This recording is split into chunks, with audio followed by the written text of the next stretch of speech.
우리는 하나님의 은혜로 예수님을 믿고 따르는 그리스도인이 되었습니다. 여러분 믿으십니까? 여러분 모두가 그리스도인이십니다. 그리스도인이 되고 나서 느낀 건데요, 그리스도인의 삶은 참 쉽지 않구나 생각했던 것 같습니다. 많은 분들이 이런 생각을 하셨을 것 같아요.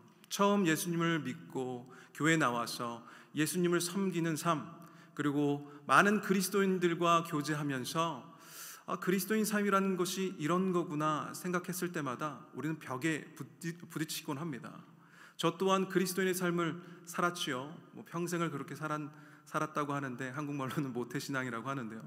왜 모태신앙이라고 하는지 여러분도 아십니까? 우스갯소리는 다 못해서 모태신앙이라고 하는데요.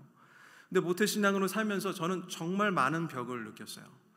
저는 예수님을 믿고 예수님을 따르는 삶이 교회에 나와서 예수님께 찬양하고 예수님의 이름을 높이고 예수님을 믿는 사람들과 교제하는 것이 저는 그리스도인 삶이라고 생각했던 적이 있었습니다. 그래서 열심히 교회를 나왔어요.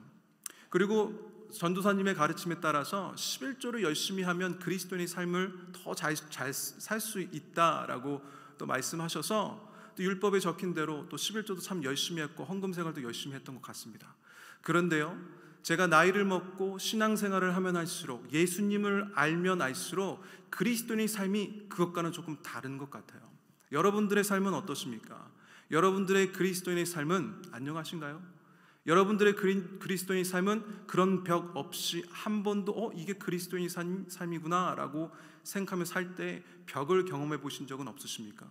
누구나 경험하게 돼 있습니다. 왜 그런지 아십니까? 그것은 우리 생각대로 이 하나님의 말씀을 그대로 받은 우리에게 문제가 있는 거예요. 말씀엔 문제가 없어요. 예수님에게는 문제가 없습니다. 근데 그 말씀을 받고 예수님을 믿고 따르는 우리들이 죄성 가득한 이 세상 가운데, 그리고 죄성 가득한 이 육신의 몸을 살고 그 안에서 살고 있기 때문에 우리 생각이 우리가 미처 깨닫지 못할 때에 들어가서 우리 생각대로 예수님을 믿고 있기 때문입니다. 제 생각대로 예수님을 믿었어요. 제 생각대로 판단하여 이것이 그리스도인 삶이구나 라고 생각해서 살았던 적이 있습니다. 여러분들은 어떠십니까?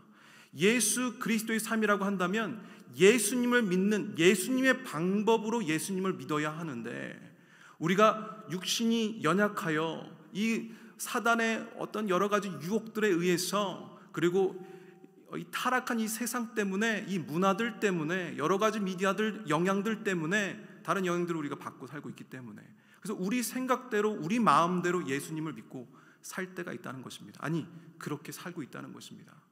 그래서 오늘 나눌 이 본문 말씀은요, 굉장히 많이 읽어본 본문 말씀이실 거예요.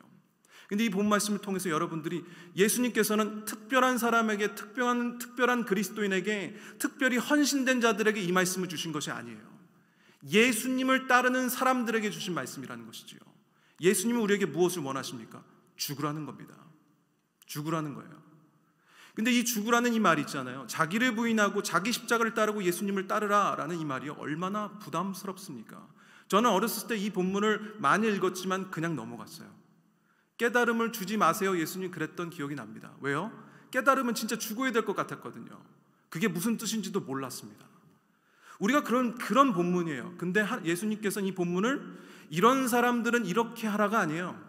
네가 나를 따르려거든, 따르는 자는 예수님을 믿고 예수님을 나의 구주로 영접한 그리스도인들이라면, 보통 그리스도인이요, 우리는 죽어야 한다는 얘기입니다.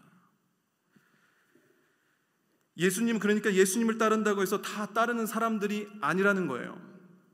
예수님이 가르쳐준 방법대로 살아야만 예수님이 인정하는 예수님의 사람, 그리스도인이라는 것입니다. 특별한 사람들이 아니에요. 제 말을 오해하지 마십시오. 특별한 사람들이 그리스도인이다 라고 얘기하는 것이 아닙니다. 특별한 사람들만이 할 수 있다고 느껴지는 그 하나님의 requirement, 그거는 우리 보통 그리스도인들이 경험하고 체험하고 지켜야 하는 것이라는 것입니다. 내가 너희를 도무지 알지 못한다 라고 해서 예수님께서 마태복음 7장 22절 24절 말씀에서요, 많은 사람이 예수님께 나와서 주여 주여 부르는 자마다 다 하나님의 뜻을 행한 자가 아니라고 주님께서 말씀하셨어요. 그날에 많은 사람이 나더러 이르되 주여 주여 우리가 주의 이름으로 선지자 노릇하며 주의 이름으로 귀신을 쫓아내며 주의 이름으로 많은 권능을 행하지 아니하였나이까 하리니. 예수님께서 이들에게 이렇게 얘기해요. 그때 내가 그들에게 밝히 말하되 내가 너희를 도무지 알지 못하니. 거기서 끝나는 것이 아니에요. 예수님께서 뭐라고 얘기하세요? 불법을 행하는 자들아 내게서 떠나가라. 자, 이것을 우리가 기억해야 되는 이유가 여기 있는 거예요. 예수님 뜻대로 예수님 말씀대로 예수님을 따르지 않으면 우리가 하나님 앞에 그 서는 그때 예수님께서 내가 너희를 누군지 모르겠다, 우리를 알아보시지 못할 뿐만 아니라 이렇게 말씀하시는 거예요. 불법을 행하는 자들아, 내가 옳다고 믿고 살았는데 내가 이게 그리스도인의 삶이라고 믿고 살았던 그 삶이 전면으로 부정당하는 겁니다. 불법이라고 예수님께서 말씀하시는 거예요. 제 방진환 목사가 얘기하는 것이 아니라 예수님께서 말씀하시는 거예요.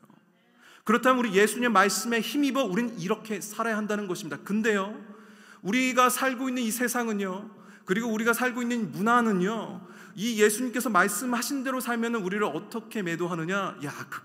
급진적 그리스도인, 굉장히 극단적이고 정말 예수쟁이, 흔한 말로 예수쟁이 삶, 예수님에 미쳤구나, 이렇게 얘기한다고요. 그건 우리 속이는 겁니다.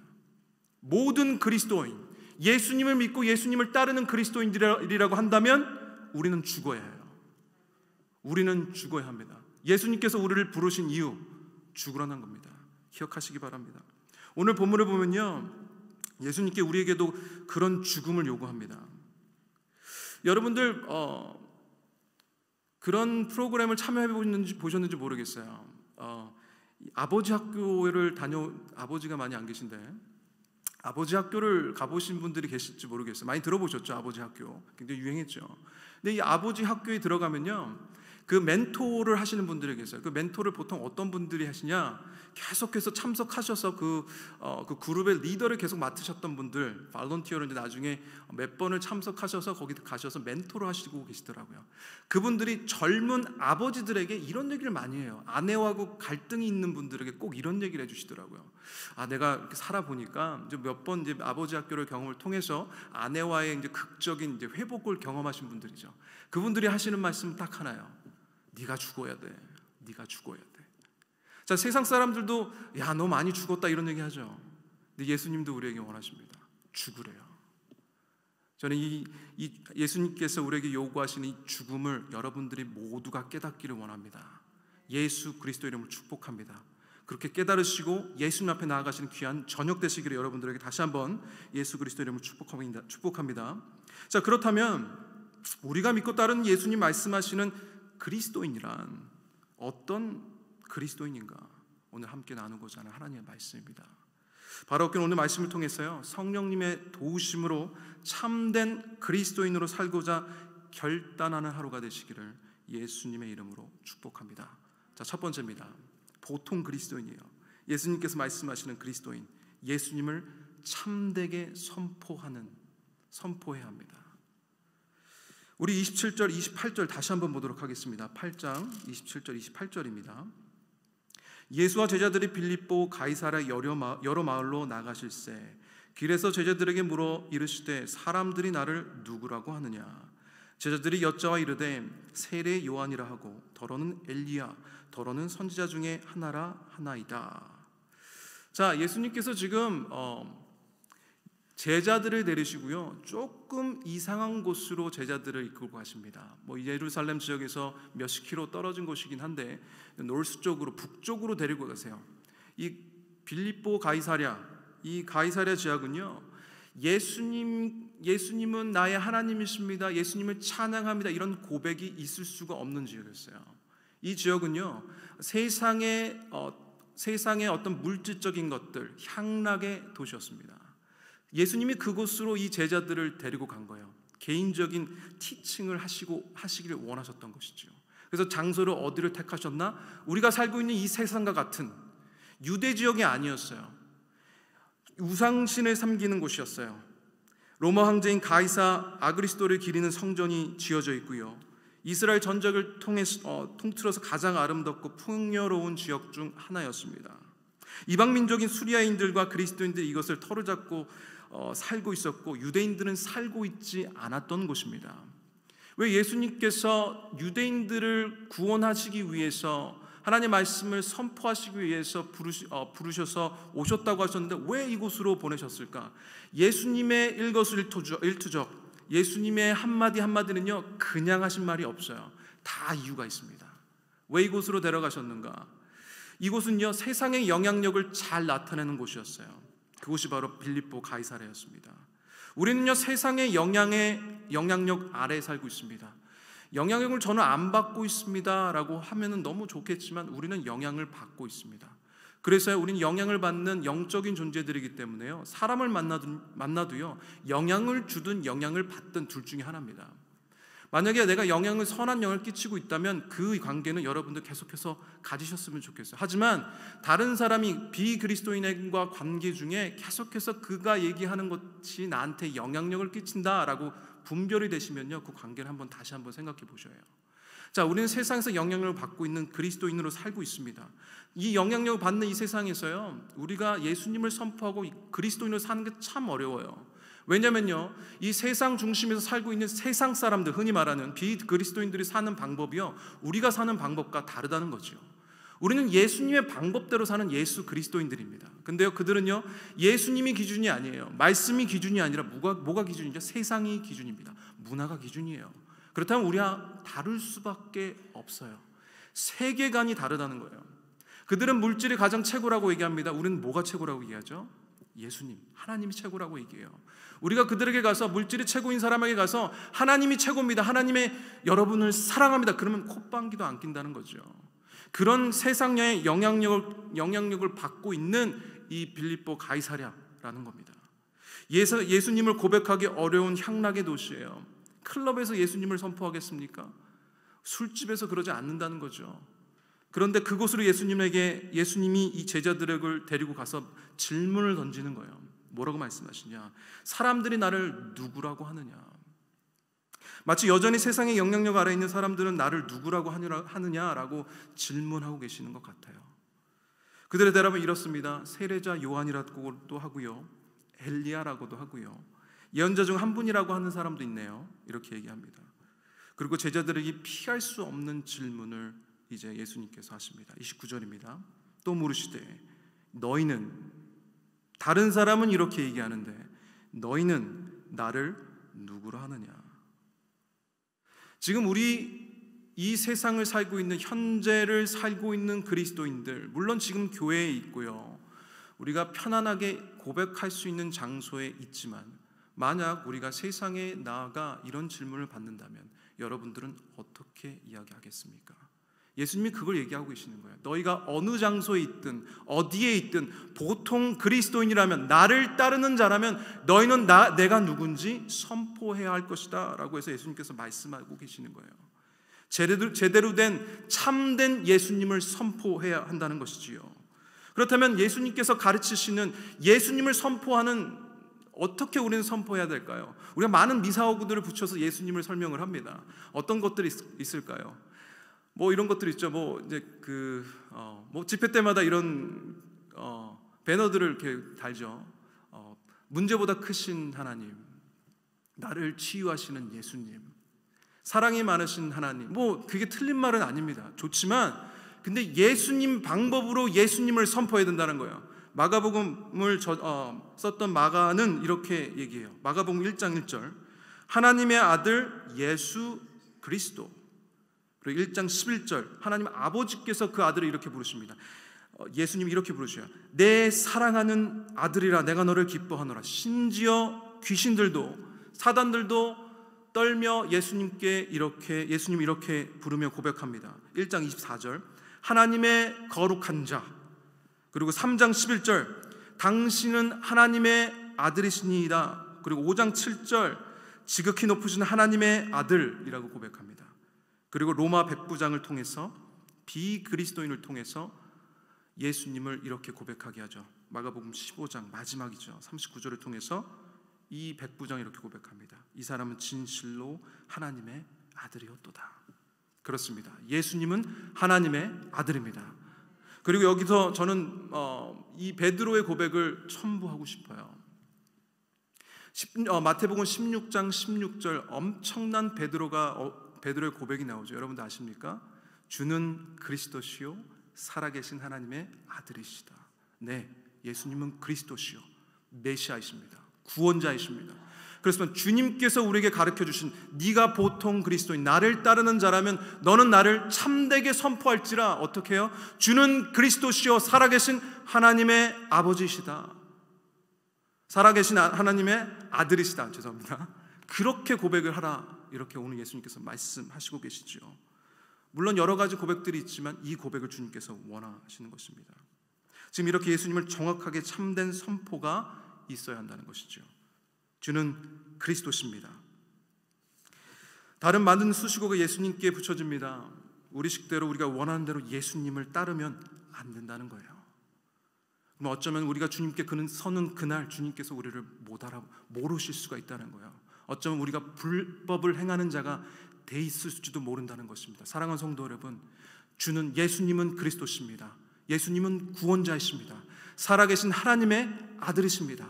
그 고백이 여러분이 있는 어디에 있든 그 고백이 여러분들 입술 가운데 있기를 예수 그리스도를 축복합니다. 저를 따라해 보셨으면 좋겠습니다. 다시 한번요. 주는 그리스도시요 살아계신 하나님의 아들입니다. 아멘.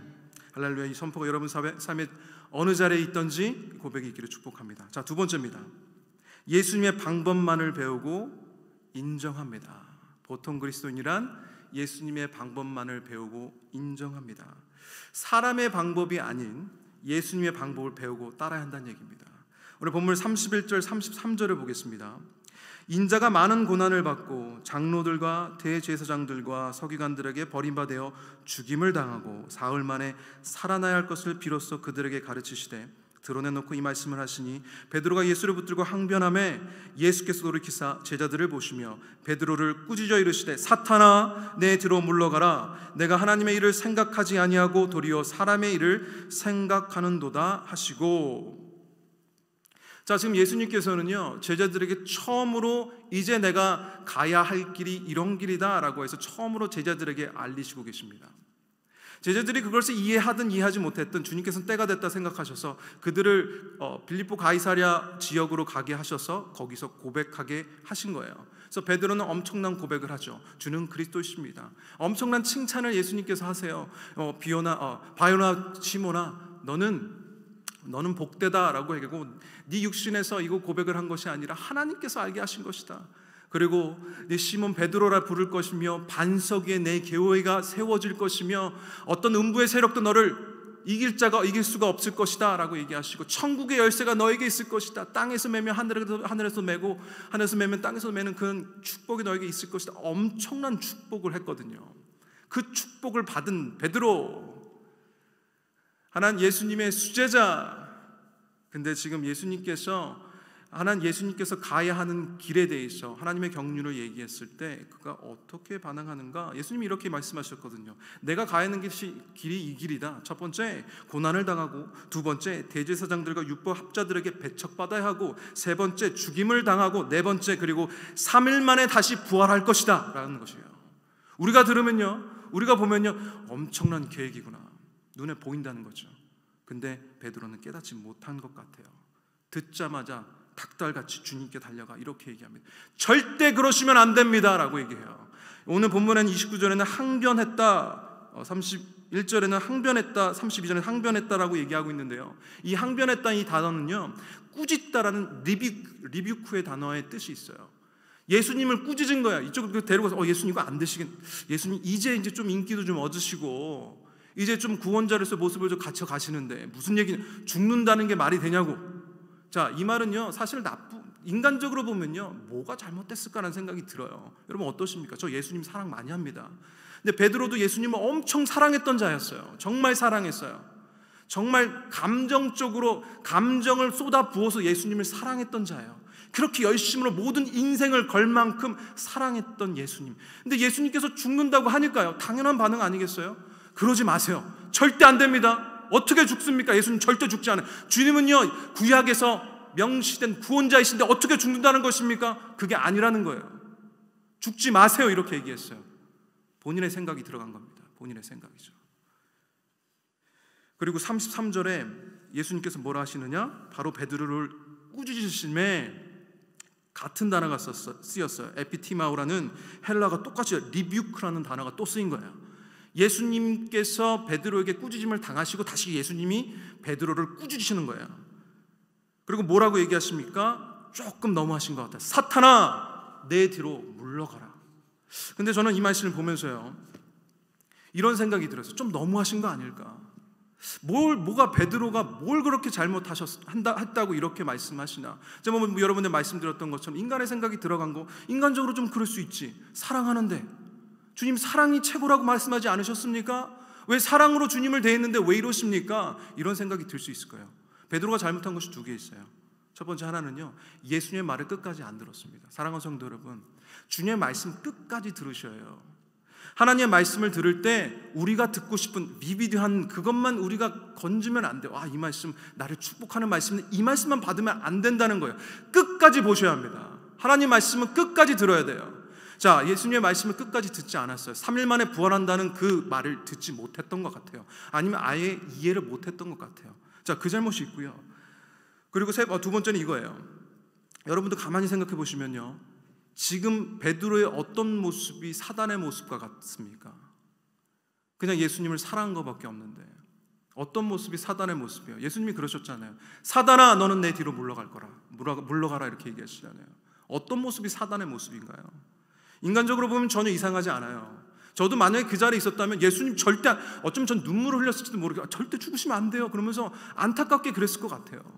근데 이 베드로의 모습이 뭐가 그렇게 잘못됐냐고요? 하나 더 여기 있습니다. 베드로는요, 예수님이 가시는 길을 인간의 방법으로 해석했다는 거예요. 그 방법이 어떻다는 건가? 여러분들 예수님께서 마태복음 4장에서 40일 동안 금식하는 장면이 나옵니다. 금식을 하시고 성령님께서 이끄시는 대로 해서 광야로 나아가서 사단에게 시험을 당하셔요. 베드로가 지금 그렇게 하고 있다는 거예요. 지금 베드로가 얘기하는 건 그거예요. 고난 없는, 고통 없는 면류관을 말하고 있는 거예요. 지금 베드로는요, 십자가 없는 영광을 가지시라고 얘기하고 있는 거예요. 이게 사단의 전략이에요. 우리 그리스도인들이 착각하는 게 있어요. 그리스도인의 삶이란 고난이 없는 삶이라고 생각합니다. 아니에요. 예수님께서 친히 보여주셨습니다. 친히 먼저 고난 당하시고 영광 받으셨습니다. 친히 먼저 죽으심을 당하시고 그리고 면류관을 쓰셨습니다. 그리고 우리를 구원하셨고 그리고 그 영광을 우리에게 보여주신 거예요. 십자가의 삶을 우리가 살아야 할 텐데 그 삶은요, 고난의 길입니다. 고난의 삶이에요. 지금 베드로가 하는 것은 사단과 똑같은 거예요. 사단이 우리에게 속삭이는 것이 무엇입니까? 우리가 고난을 당할 때 뭐라고 얘기하나요? 야, 이런 그리스도인 사람 뭐하러 사냐고 얘기해요. 그냥 예수님 떠나라고 해요. 그냥 다른 세상적인 방법 붙들라고 얘기합니다. 근데 하나님의 방법은 무엇입니까? 고난 없는 면류관은 없다는 겁니다. 십자가 없는 영광은 없다는 거예요. 지금 이 베드로가 하고 있는 행동이 예수님을 시험하고 있는 거예요. 우리의 삶, 고난이 있습니다. 우리의 삶, 십자가의 길이 있습니다. 그래야 면류관이 있고 그래야 우리에게 십자가의 영광이 있는 줄 믿습니다. 부활의 영광이 있는 줄 믿습니다. 참, 지금 베드로가 얘기하는 것은 사단과 같이 고난 없는, 고통 없는 면류관을 이야기하고 있고요. 그리고 십자가 없는 영광을 이야기하고 있기 때문에 예수님은 이렇게 얘기하고 있는 거예요. 그 주석가 닥터 캠볼 모건이라는 이 주석가는 베드로를 이렇게 얘기하더라고요. 예수님을 사랑하지만 예수님의 방식을 따르지 않는 사람은 예수님의 방해꾼이다. 다시 한번요. 예수님을 사랑하지만 예수님의 방식을 따르지 않는 사람은 예수님의 방해꾼이다.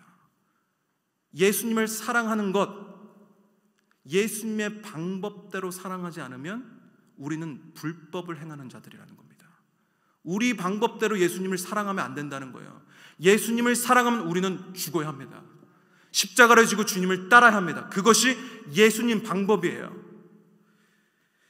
그래서 우리는 이 그리스도의 삶을 살면서 사람의 방법이 아닌 예수님의 방법을 배우고 인정해야 하는 것입니다.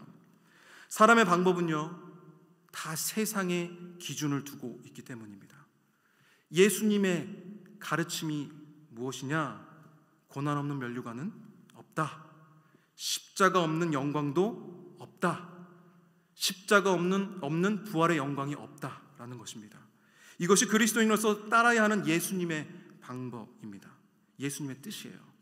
물론 이해가 되지 않을 수도 있습니다. 어쩌면 위험해 보이는 선택일 수 있어요. 아무도 그 길을 가고 있지 않은 것처럼 보입니다. 왜 굳이 고난의 길을 가야 하나? 왜 내가 편하게 있을 수 있는데 굳이 교회에 가서 예수님 믿고 왜 고난의 길을 가야 하나? 십자가의 길을 걸어야 하나? 그렇게 보일 수 있는 길이라는 것입니다. 불안해 보일 수 있는 방법이고요, 아무도 가지 않는 길인 것처럼 보입니다. 사랑하는 성도 여러분, 근데 그 길이 맞습니다. 그 길이 완전한 길이기 때문입니다. 예수님이 가신 길이기 때문입니다. 사랑하는 성도 여러분, 저는 오늘 여러분들에게 거듭남의 마음이 여러분들에게 주어져서 이 길을 보시기를 축원합니다. 이 길을 갈 수 있는 하나님이 주시는 담대함이 여러분들에게 있기를 예수 그리스도 이름으로 축원합니다. 그 길을 인정하신 여러분 되시기를 다시 한번 축복합니다. 마지막 세 번째입니다. 자신을 죽이고 매일 예수님을 따릅니다. 자신을 죽이고 매일 예수님의 사역에 동참합니다. 자, 자아를 죽인다라는 부분, 여러분들 그리스도인이라면, 여러분들의 어느 정도 신앙생활을 하셨던 경험이라면 많이 들어보셨을 거예요. 자아를 죽이라, 그런 얘기 많이 들어보셨죠. 저 어렸을 때부터 저희 어머니가 넌 자아를 죽여야 돼, 너를 죽여, 그러는데 무슨 말인지 도저히 모르겠는 거예요. 어렸을 때부터 그냥 저희 어머니가 그냥 자아를 죽여라, 너는 자아가 너무 세. 세상에서는 자아가 센 게 좋다는데, 자존심도 세고 그리고 자존감도 높은 것 같은데 반대더라고요. 자아가 강한 사람은요, 자존심이 센 사람은요, 자존감이 낮아요. 정말 예수님께 사랑받고 예수님의 사랑 안에 거하는 자는요, 반대로 자존감이 낮아 보이지만, 자존심이 없어 보이지만 그는 자존감이 엄청 높은 사람이에요. 왜? 하나님의 사랑을 받은 자이기 때문이죠. 사랑하는 성도 여러분들에게 이런 축복이 있기를 간절히 축복합니다. 자, 8장 34절 35절 같이 보겠습니다. 무리와 제자들을 불러 이르시되 누구든지 나를 따라오려거든 자기를 부인하고 자기 십자가를 지고 나를 따를 것이니라. 누구든지 자기 목숨을 구원하고자 하면 잃을 것이요, 누구든지 나와 복음을 위하여 자기 목숨을 잃으면 구원하리라. 아멘. 자, 예수님께서 우리가 따르는 예수님께서 말씀하시는 거예요. 보통 네가 나를 따르려거든 이렇게 따르라고 했어요. 그럼 이렇게 따라야 합니다. 어떻게 따르래요? 나를 따라오려거든 자기를 부인하래요. 자기 십자가를 지고 나를 따르라고 분명히 예수님께서 말씀하셨습니다. 그리스도인들이라면 우리는 분명히 이것을 붙들고 이해하고 받아들여야 해요. 이해가 안 간다고 하지만 받아들여야 합니다. 아, 이해가 안 돼, 그러고는 모르겠어, 이게 아니에요. 받아들이셔야 해요. 예수님을 따라 사는 삶은 나를 부인하고 십자가를 지고 주님을 따르는 삶이구나, 이거를 기억하셔야 합니다. 그래서 이것이 예수님을 따르는 보통 그리스도인들의 삶의 본질적인 것이기 때문입니다. 예수님께서 나를 따르려거든 이라는 그 사복음서에 기록되어 있는 모든 것들이 이렇게 얘기하고 있어요. 나를 따르려거든 자기를 부인하고 자기 십자가를 지고 매일 자기 십자가를 지고 나를 따를 것이니라. 주님께서 말씀하시고 계신 것이죠. 그럼 자기 부인은 무엇일까요? 그럼 자아를 죽인다는 것은 어떤 의미일까요? 우리는 어떤 걸 해야 될까요? 정말 이렇게 약간 추상적일 수도 있어요. 어쩌면 또 철학적이에요. 철학 너무 어렵지 않습니까? 머리 아프죠. 그래서 이런 부분에서 많이 고민을 해봤어요. 그렇다면 어떻게 해야 될까? 예전에 제가 주일학교 아이들에게 이렇게 이 부분을 설교를 하면서 이런 얘기를 했던 것 같아요. 예수님한테 예스하고 내 자신에게 노하는 거예요. 내 자신에게 노하는 거예요. 그리고 예수님에게 무조건 예스하는 거예요. 이것이 자기를 부인하는 것입니다. 내 자신에게, 내 생각에게 노하는 거예요. 하나님께 예스하는 거예요. 예를 들면 이런 겁니다. 저 사람이 정말 김 집사가 너무 미워요. 제가 예를 들 때마다 김 집사 얘기는 특정한 김 집사를 제가 얘기하는 것이 아니고 그냥 김서방 하듯이 김 집사입니다. 김 집사님이 너무 미워요. 이 박 집사님 그냥 얘기하는 거예요. 박 집사님 오해하지 마십시오. 박 집사님이 김 집사님이 너무 미운 거예요. 이 박 집사님이 이 하나님의 말씀을 깨닫고 이렇게 살기 원하는 거예요. 내 자신에게 노하고 예수님께 예스하자. 그러면 이때 이 박 집사님이 김 집사님 미워하는 마음이 생길 때 어떻게 해야 될까요? 정말 미워요. 정말 짜증나요. 근데 그 마음을 어떻게 눌러요? 근데 행동에서 어떻게 나와야 될까요? 그냥 미워하는 것이 아니라 그 사람을 사랑하도록 노력하는 거예요. 예수님께서 네 이웃을 네 몸과 같이 사랑하라고 얘기하셨사오니 내가 내 마음을 죽이는 거예요. 내가 이 사람이 싫지만 노하고 예수님께 예스하여 이 사람께 사랑의 손을 내미는 거예요. 그것이 자기를 부인하는 것입니다. 예수님께 예스하는 거예요. 아니 이미 그래서 우리 자아가 죽어야 한다라고 주님께서 말씀하시고 우리도 지금도 이렇게 나누고 있지만 실상은 이미 2000년 전에 예수님의 십자가 사건으로 우리의 육신의 자아는 이미 죽었습니다. 영적으로 죽었다는 거예요. 그렇다면 우리가 깨닫고 그렇게 행하기만 하면 된다는 겁니다. 여기까지 여러분들이 깨달으셨으면 좋겠어요. 우리는 이제 내 자신에게 노할 수 있는 자가 된 거예요. 예수님께 예스할 수 있는 사람이 된 겁니다.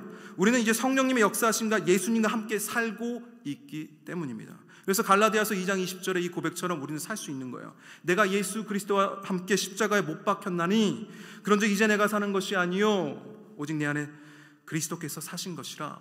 이제 예수님께서 내 안에 계시니까요 예수님처럼 살면 되는 겁니다. 이제 나는 죽었어요. 2000년 전에 예수님과 함께 십자가와 함께 내 자아는 죽은 겁니다. 죄성 가득한 나는 죽은 거예요. 더 이상 이 죽은 내 자아는 나에게 뭐 이렇게 선포할 수 있는 것이 없어요. 영향력을 끼칠 수 있는 것이 없어요. 여러분들 그것을 깨닫고 그렇게 사시면 되는 거예요. 이제 예수님이 그 힘을 여러분들에게 성령님을 보내셔서 주셨으니 여러분들이 이제 내 자신에게 노하시고 예수님께 예스 하시는 삶 사시면 되는 겁니다. 그것이 자아가 죽은 삶입니다. 그것이 자기를 부인한 삶입니다. 우리가 죽는 것과 그렇게 오늘 본 말씀에 이렇게 얘기하죠. 이처럼 우리가 죽을 때 이렇게 죽을 때 우리가 죽는 것은 예수님과 복음을 위한 것이라고 이야기하고 있습니다.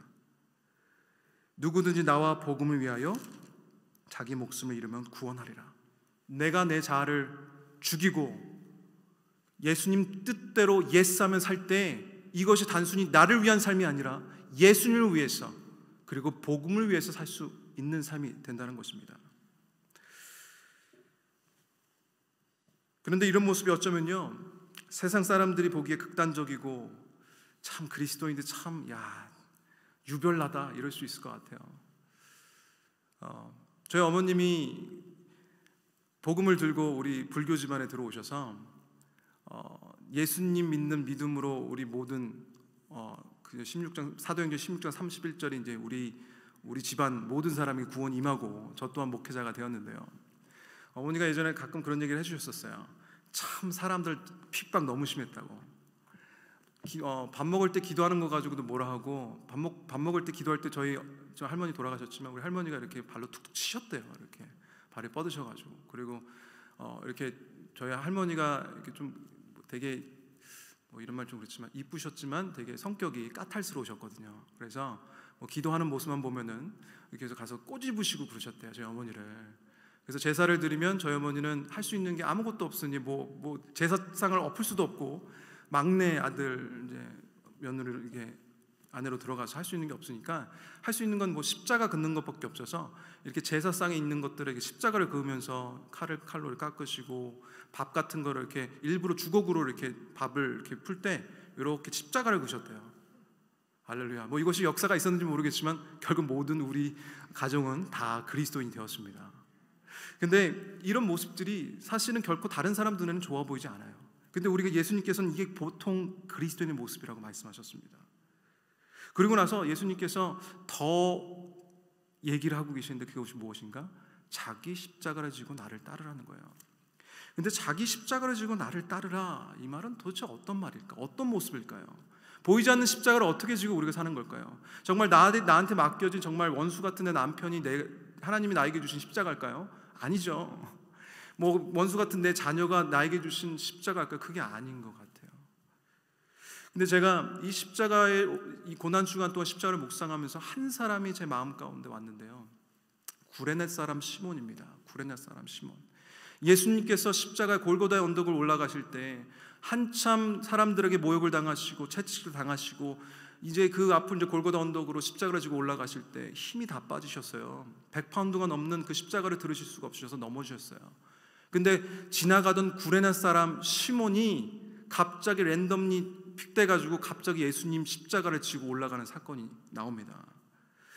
근데 그 당시에 이 본문을 기록하고 있는 이 마태복음에 보면, 누가복음을 보면요, 이 본문에 참 재밌는 게 나오더라고요. 이 구레네 사람 시몬을요, 보통 이 예수님 시대 때는 우리가 흔히들 이력서를 쓸 때 이렇게 쓰지 않습니까? 나는 누구고, 나는 누구고, 나는 누구고, 내가 전공은 이거고, 나는 이거고, 이렇게 얘기를 하는데요. 그 당시에는 자기를 소개할 때는 이런 나 자신을 소개하는 레저메이는 절대 없었어요. 있을 수가 없는 거였죠. 근데 보통 우리가 구약 시대에서는 어떻게, 신약 시대 때까지 예수님 때는 어떻게 자기를 소개하느냐? 뭐 아브라함의 아들, 이삭의 아들, 그리고 뭐 야곱의 아들, 이렇게 소개를 한다고요. 근데 여기서 보면 구레네 시몬을 소개할 때는요, 알렉산더와 루포의 아버지 구레네 사람 시몬이라고 소개가 돼 있어요. 이거는 잘 있는 일이 아니에요. 그런데 이 일이 일어나려고 하면 한 가지가 성립이 돼야 됩니다. 이게 되는 이유가 여기 있어요. 그것은 이 마가복음의 저자가 이 마가복음을 읽을 독자들이 이 루포와 알렉산더를 알고 있다면 성립될 수 있다는 거예요. 가능하다는 거예요.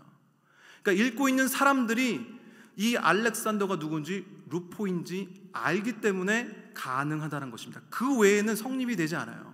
우리 자신을 나는 뭐 방지남이고 이렇게 소개할 수가 없어요. 방이선의 아들, 누구의 아들, 제 아들도 방지남의 아들, 이렇게 소개할 수밖에 없다는 것이죠. 그러면 그 당시에 이 마가는 이 사람들이 이렇게 소개할 때 이 사람들이 먼저 읽는 독자들에게 아는 사람들이었습니다. 그는 누구였냐? 바로 로마 초대교회의 지도자였습니다. 루포는 그 사람이에요. 그래서 마가복음 15장 21절에 이렇게 나옵니다.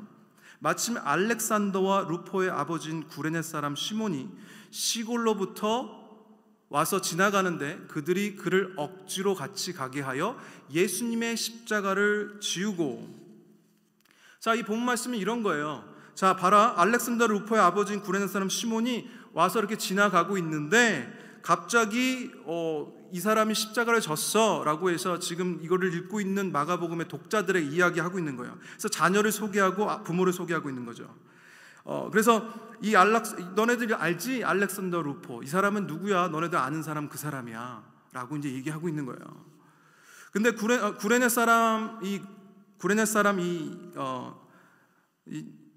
사람 시몬은 어디서 왔느냐? 구레네라는 북아프리카에 있는 작은 도시에서 온 사람이었어요. 근데 그 사람은 이제 이때 당시에 오늘날로 말하면 리비아의 수도 트리폴리를 말하는데요. 이것은 많은 디아스포라 유대인들이 살고 있었습니다. 그래서 이 구레네 사람 시몬 또한 그 디아스포라 유대인이었어요. 거기서 태어나서 자랐던 사람이었던 거죠. 그래서 이제 그 관습대로 이제 유월절을 지키기 위해서 죽기 전에 자녀들을 데리고 유월절을 지키러 오는 거예요. 예루살렘과 구레네 그 북아프리카의 그 거리는 3개월에서 4개월 걸리는 굉장히 긴 여정이었습니다. 두 자녀의 손을 잡고 데리고 이제 예루살렘에 이제 간 거예요.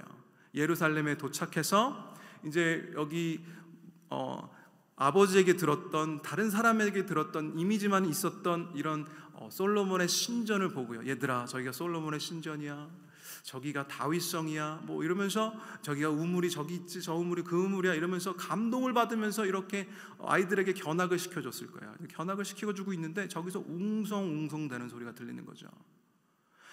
정말 그 예루살렘의 그 좁은 길을 많은 무리들이 줄지어서 걸어가고 있는 것을 보는 거예요. 사람들이 소리 지르고 있어요. 그래서 무슨 일인가 싶어서 이 시몬과 알렉산더와 루포를 데리고 두 손을 잡고 이렇게 가서 구경을 하는 거예요. 근데 한 사람이 채찍을 맞고 피를 흘리면서 엎어져 있는 것을 봤습니다. 십자가 또한 넘어져 있어요. 그 사람 보면서 저 사람은 도대체 무슨 일일까? 그래서 애들 눈을 가리면서 이건 너무 잔인한데 이렇게 하고 있는 시점에 로마 군인들은 계속해서 예수님을 채찍질하고 있죠. 그런데 갑자기 한 로마 군인이 나와서 나와서 십자가 대신 져! 이렇게 얘기한 거예요. 그런 상황입니다. 그래서 구레네 사람 시몬은 두 자녀가 있었기 때문에 두 자녀들에게 이렇게 얘기하죠. 얘들아, 걱정하지 마. 아빠만 따라와. 사람들 따라서 아빠 뒷모습 보면서 가까이 떨어지지 말고 붙여서 따라와야 돼. 그래서 구레네 사람 시몬은 예수님께 나아가 한쪽에서는 예수님을 업고 한쪽에는 십자가를 지고 골고다 언덕을 걸어갑니다. 그 언덕을 끝까지 올라가는 거죠. 그러면서 두 자녀들은 그 아버지를 쫄래쫄래 따라가면서 그 모습을 지켜봤던 거예요. 눈에 담았습니다. 마음에 담았겠죠. 그리고 그 언덕의 끝에 도착했었을 때 구레네 사람 시몬은 자녀 곁으로, 예수님은 십자가의 품으로 갑니다. 그리고 많은 사람들이 이렇게 조롱을 하기 시작하죠. 네가 사흘 만에 성전을 부수고 다시 만들 수 있다면 네 자신을 구원해봐라. 그러면서 온갖 조롱과 경멸 섞인 말로 예수님을 모욕합니다. 모욕해요. 그렇게 시간이 흐르고 제9시가 돼서 엘리 엘리 라마 사박다니, 다 이루었다 라고 해서 예수님께서 숨을 거두십니다. 그리고 지진이 일어나고 어둠이 깔리고 성전에 있었던 장막은, 성막은 아래에서 위에서 아래로부터 쫙 갈라지는 일이 있게 되죠. 사람들은 겁을 먹어요. 그리고 사람들이 이제 얘기했던 것을 바꾸기 시작합니다. 저분은 하나님의 아들이었구나. 이 모습을 지켜본 구레네 사람 시몬과 아이들, 이제 다시 시몬 아버지는 아이들 둘을 손을 잡고 이제 뚜벅뚜벅 내려가서 유월절을 지키고 다시 이제 구레네로 돌아갑니다. 북아프리카로 돌아가죠. 뭔가 좀 찜찜한 것 같아요. 저 사람이 정말 메시아일까? 여러 가지 생각이 들었을 거예요. 그렇게 돌아가는 그 길 가운데 조금 한참을 걷고 있는데 소식이 들려와요. 그분이 살아나셨대. 그 소문을 듣습니다. 그러고 나서 또 한참을 걸어가요. 또 소식이 들려와요. 예루살렘에서부터. 그분이 그의 제자들 있는 앞에서 승천하셨대. 또 그렇게 해서 그렇게 하면서 자녀들을 데리고 또 걸어갑니다. 한참 후에 또 소식이 들려와요. 그분은 메시아셨대. 그러면서 그는 생각하는 거예요. 그분이 돌아가심으로, 나를 위해 돌아가심으로 내 죄가 깨끗이 씻음을 받았구나. 그런 충격적인 사건이 일어나게 되는 거예요. 거듭남이 일어나게 되는 것이죠. 그러면서 그의 세계관이 변화받는 거예요. 획 돌아갑니다. 자, 그런데 이 두 자녀들, 그렇게 그때 당시에 그 아이들은 아버지의 모습을 보았죠. 그 아버지의 모습이 진짜 이 아이들이 원치 않았지만 불길과 같이, 불이 정말 지진 것처럼 그 이미지가 이 마음판에, 머릿속에, 마음 가운데 박히게 되는 겁니다. 어떤 이미지인가요? 아빠가 예수님의 십자가를 지고 언덕을 올라가던 모습이었어요. 그래서 그의 모습이, 예수님과 아빠가 걸어가는 그 십자가를 지고 가는 모습이 눈에, 마음에 새겨졌던 거예요. 그리고 그 아이들은 압니다. 십자가는 저렇게 지는 거구나. 십자가는 그냥 말로 지는 것이 아니라 십자가는 저렇게 지는 거구나. 예수님을 얻고 내 십자가를 지고 걸어가는 것이구나. 이것이 십자가를 지는 것이구나. 사랑하는 성도 여러분, 십자가를 지는 것은 말로 하는 것이 아니에요. 머리로 깨닫는 것이 아닙니다. 그냥 이 말씀을 듣고 되뇌이는 것이 아니에요. 예수님의 복음의 증거자로 사는 삶은요, 알고 깨닫는 삶이 아니라 참된 그리스도의 본질은요, 참된 증인의 본질은요, 내가 십자가 지는 거예요. 내가 십자가 지는 거예요. 내가 십자가를 지는 모습이 없으면요, 우린 그리스도인이 아닙니다. 우리가 예수님을 따라 산다고 하는데, 우린 예수님을 따라 살고 있는데 십자가에 지는 모습이 없다면요, 우리는 예수님을 따라 사는 사람이 아니라는 거예요. 우리는 가짜 그리스도인이라는 것입니다. 예수님께서 진정 우리에게 원하시는 것은 무엇이냐? 내가 정말로 나를 따른다면, 너가 정말로 그리스도인으로 살기 원한다면 주님께서 말씀하십니다. 십자가를 져라. 십자가를 지라는 거예요. 여러분들, 이 아이가 커서 십자가를 지는 모습을 보고 어떻게 됐죠? 바로 로마의 초대교회 지도자가 되었습니다. 십자가를 지는 자리에 서게 된 거예요.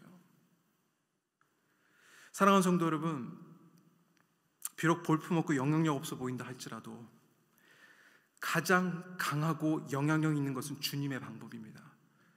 주님의 방법으로 주님을 따르지 않으면 우리는 예수님의 사람이 아닙니다. 무엇입니까?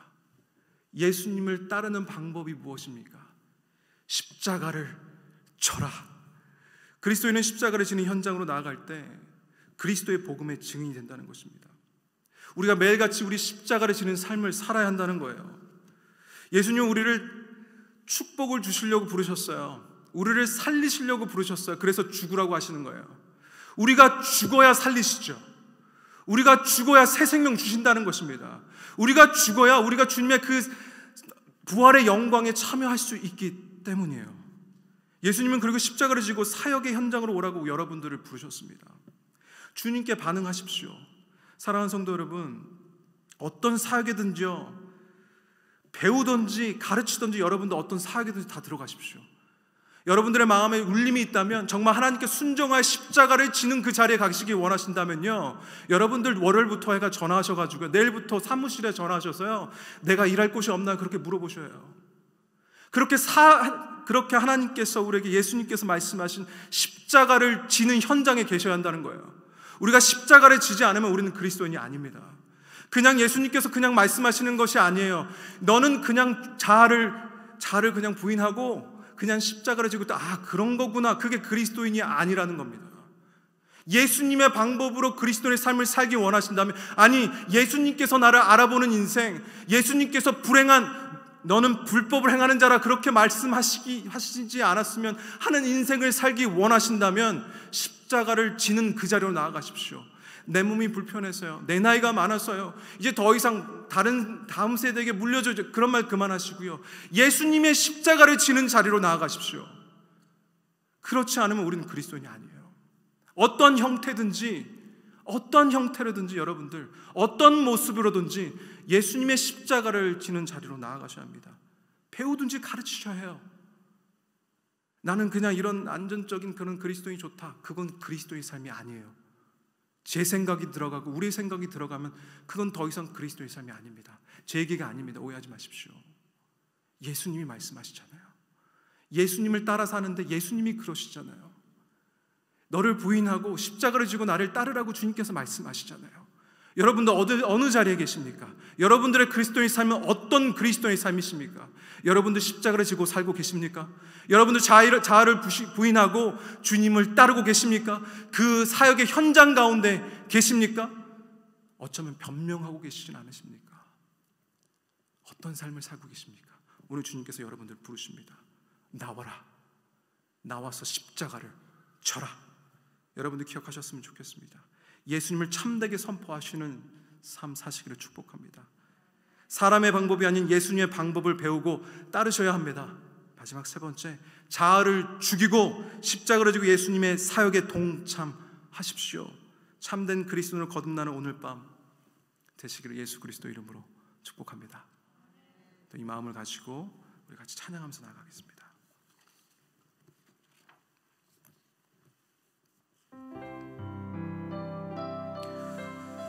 주님께서 말씀하셨으니 우리 좁은 길 갑시다. 예수님이 함께 하신다 약속하셨습니다. 우리가 죽으면 살리신다 약속하셨어요. 이 고백으로 주님 앞에 찬미 올려드리면서 나가겠습니다.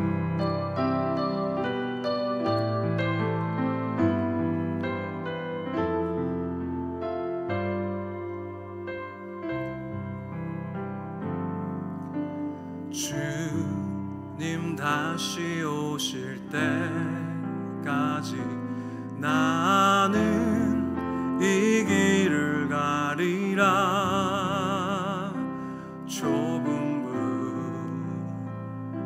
좁은 길 나의 십자가 지고 나의 가는 이 길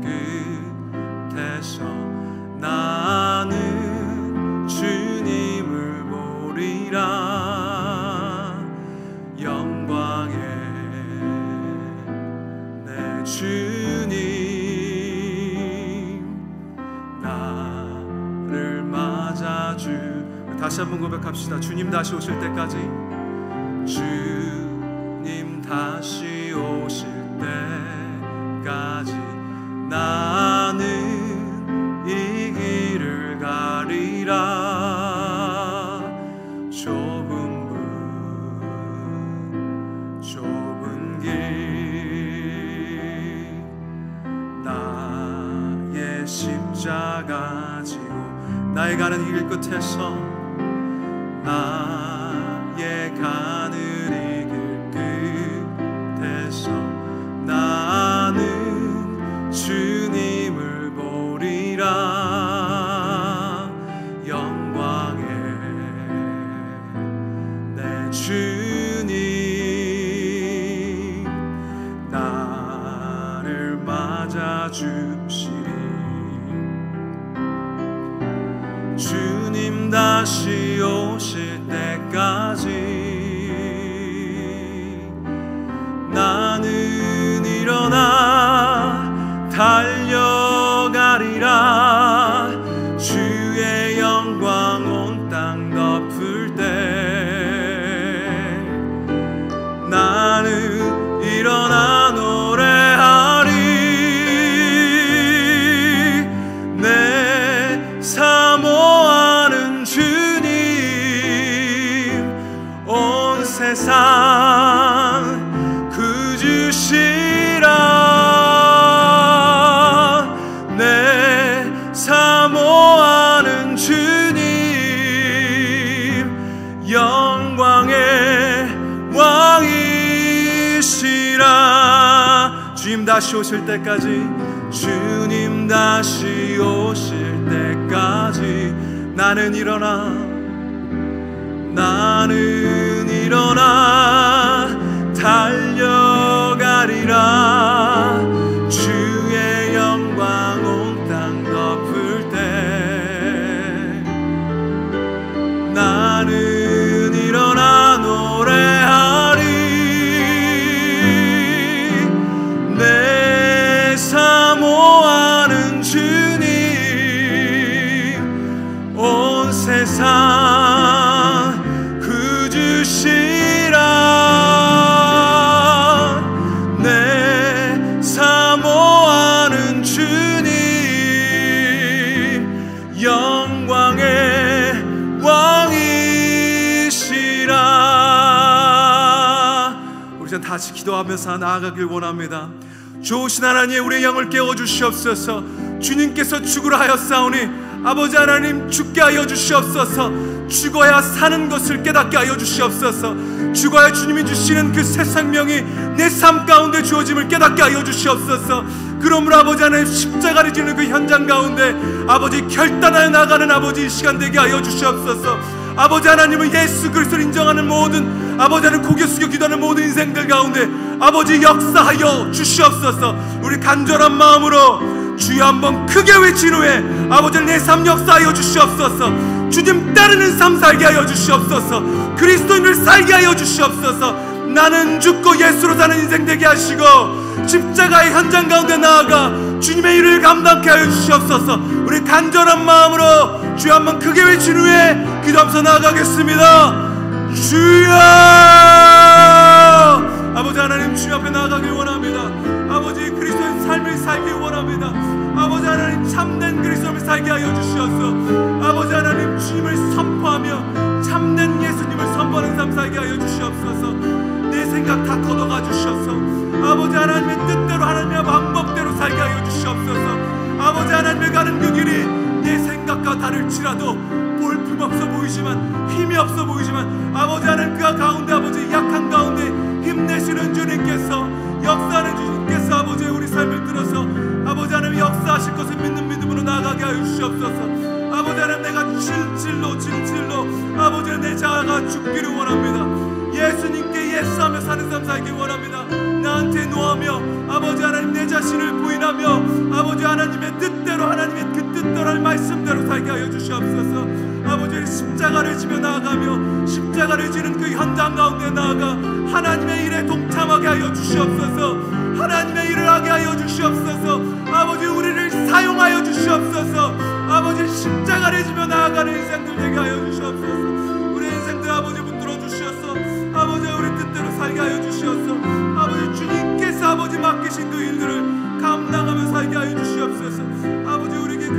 허락하여 주시옵소서. 아버지 하나님, 이 삶 살 수 있도록 아버지 성령님 허락하신 것을 믿사오니 성령 하나님 역사하여 주시옵소서. 성령 하나님 역사하여 주시옵소서.